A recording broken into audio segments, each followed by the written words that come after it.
Hello, welcome to this brand new video. Are you struggling to draw a realistic arm? Today, I'll show you a simple method to build the arm step by step. We're going to build the anatomy of the arm together, starting with simple shapes. First, I always start with the sphere for the shoulder. This will serve as the pivot for the arm. Next, I add a cylinder for the upper arm.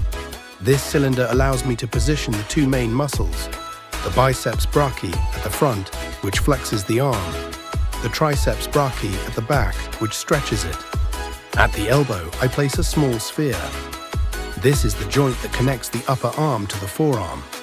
I also draw the forearm with a cylinder, but this time I indicate the torsion, because the forearm muscles curl slightly. Pay attention to the orientation of the cylinder. It indicates the twist of the arm. The elbow breaks the alignment and adds dynamism. On this cylinder, I position the flexor muscles on the inside, which bend the hand, the extensor muscles on the outside, which extend the hand. Finally, for the wrist, I reduce the volume with a thinner shape before finishing on the hand. Once all these volumes are in place, I can connect and sculpt the whole thing to obtain an arm with well-proportioned muscles and correct joints.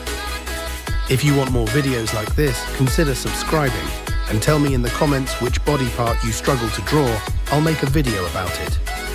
Thanks for watching until the end. See you in my next video.